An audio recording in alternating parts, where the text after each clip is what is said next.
Olá pessoal, bem-vindo à nossa live. Eu sou Marcelo Cavalcante Almeida, eu sou um professor de contabilidade de autoria, sou autor de livros de contabilidade de autoria, aliás as pessoas me conhecem mais pelos livros, né? Hoje nós vamos falar sobre um tema sobre as demonstrações contábeis dentro do escopo do CPC 26. Eu normalmente, nessas últimas lives, eu tenho feito uma relação das perguntas que normalmente os internautas, as pessoas que participam dos nossos cursos, né, professores, estudantes, profissionais fazem sobre as demonstrações contábeis. Então, tomei nota de alguns assuntos aqui importantes. Primeiro é o seguinte, esse é o mais complicado. Qual a terminologia correta? Demonstrações contábeis ou demonstrações financeiras?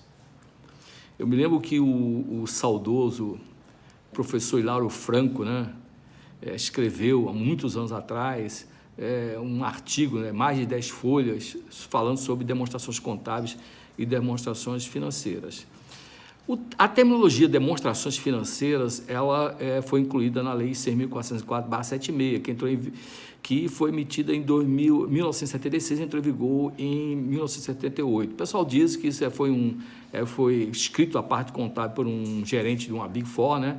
E ele copiou, né, as informações da lei, das demonstrações ou das informações contábeis dos Estados Unidos. E ele traduziu financial statements como demonstrações financeiras. Okay? Então, esse é o termo que está na Lei 6.404/76, a Lei das Sociedades por Ações. Já o Comitê de Pronunciamentos Contábeis, que emite os CPCs no Brasil, ele usa demonstrações contábeis, né? O meu entendimento é que o termo demonstrações contábeis é um termo mais adequado, porque as demonstrações contábeis refletem transações econômicas e financeiras. Então, eu diria que é um termo mais adequado para utilizar. E o mercado todo atualmente está usando demonstrações contábeis. Outra pergunta, qual o conjunto de demonstrações contábeis? O conjunto de demonstrações contábeis é o balanço patrimonial, a demonstração do resultado do exercício, a demonstração de resultados abrangentes, a demonstração das mutações do patrimônio líquido, a demonstração do fluxo de caixa, a demonstração do valor adicionado e as notas explicativas. Esse é o conjunto de demonstrações contábeis de acordo com o CPC 26. Uma outra pergunta. Todas essas demonstrações também são exigidas pelo IAS 1, que corresponde ao CPC 26? Eu diria que não. A norma internacional não tem demonstração do valor adicionado, quer dizer, tipo uma jabuticaba, uma coisa que só tem no Brasil. Então, a demonstração do valor adicionado, ela é obrigatória, não está na norma internacional, ela é obrigatória pela Lei 6.404 para as companhias abertas e para aquelas entidades cujo órgão regulador determina que tem que ser preparadas e divulgadas. Nada impede que qualquer empresa no Brasil, qualquer entidade, entidades fechadas, prepare e divulgue a demonstração do valor adicionado. Mas, relembrando, ela não é uma demonstração contábil obrigatória. Não é uma demonstração contábil obrigatória pelas normas internacionais de acordo com o IAS 1. Okay? Outra pergunta. O relatório da administração, o relatório social, os relatórios ambientais, né, também fazem parte de um conjunto completo de demonstrações contábeis, quer dizer, normalmente o relatório de administração pode incluir assuntos ambientais, assuntos sociais, ou pode, dependendo da empresa, pode ser publicados, podem ser elaborados e divulgados em relatórios à parte. Esses relatórios não são partes das demonstrações contábeis e não estão previstos nenhum pronunciamento do CPC, ok? Então não fazem parte e é muito importante que quando a empresa divulga esse conjunto, separe o que é as demonstrações contábeis que estão de acordo com o pronunciamento dos CPCs em relação a outros relatórios que a empresa decide publicar. Uma outra pergunta, qual a finalidade do balanço patrimonial? Só em regra geral, eu acho que em outra live eu vou entrar mais em detalhe do balanço patrimonial. O balanço patrimonial, ele relata a situação patrimonial e financeira da entidade. Ele vai ter os ativos de realização de curto prazo, os passivos de liquidação de curto prazo.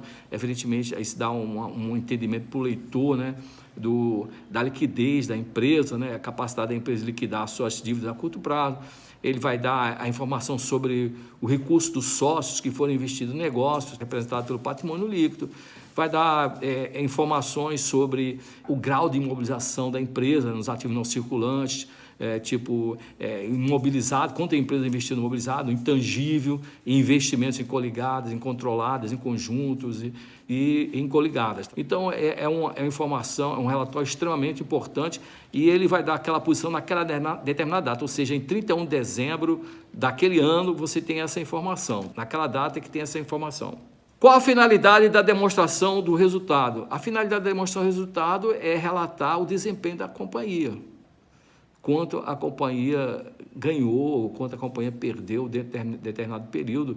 Esse relatório essa demonstração não é uma demonstração financeira, quer dizer, não é quanto a empresa recebeu e pagou de receita e despesa, mas sim ela parte da parte econômica, do ganhos e perdas, usando o regime de competência, quer dizer, as despesas são registradas na demonstração do resultado, independente se pagos ou não, basta que o fato econômico, a empresa ter consumido aquele bem ou serviço. Então, é a demonstração que vai dar o quanto foi o resultado da empresa. Esse é um dado importante, porque você vai comparar isso com quantos recursos os sócios, os acionistas investiram no negócio, e você vai ter uma ideia do quanto essa empresa está dando de retorno. Aquele investimento.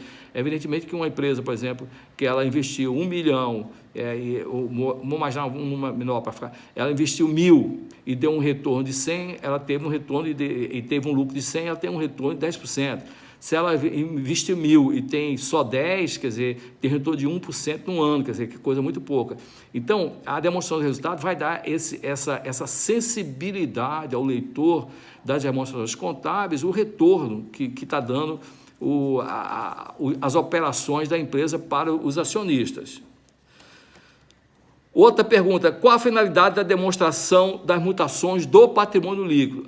A demonstração do patrimônio líquido ela é mais informativa, né? Ela vai dar pega o patrimônio líquido, que é um grupo de contas do balanço patrimonial, vai demonstrar o saldo no início do exercício e o saldo no final do exercício, mostrando tudo o que aconteceu no patrimônio líquido durante o ano, contribuição do sócio, distribuição de dividendos, as contribuições para reservas de capital, as apropriações para reserva de capital, as reversões de reserva de capital, o lucro que a empresa apurou, transações que a empresa teve, mas que não foram computadas no resultado, foram computadas aquela conta de ajuste da avaliação patrimonial, estilo, por exemplo, títulos que são avaliados a valor justo através do patrimônio líquido.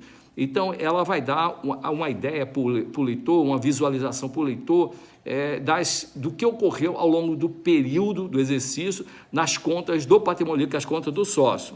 Último item, a pergunta, qual a finalidade da demonstração do fluxo de caixa?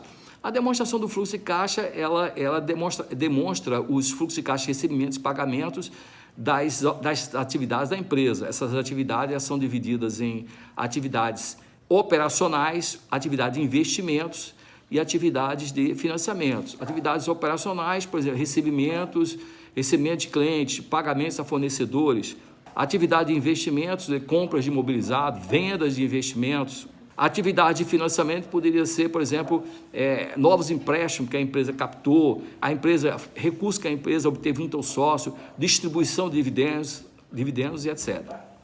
Pessoal, muito obrigado por assistir a nossa live. Espero encontrá-los em outra oportunidade. Obrigado.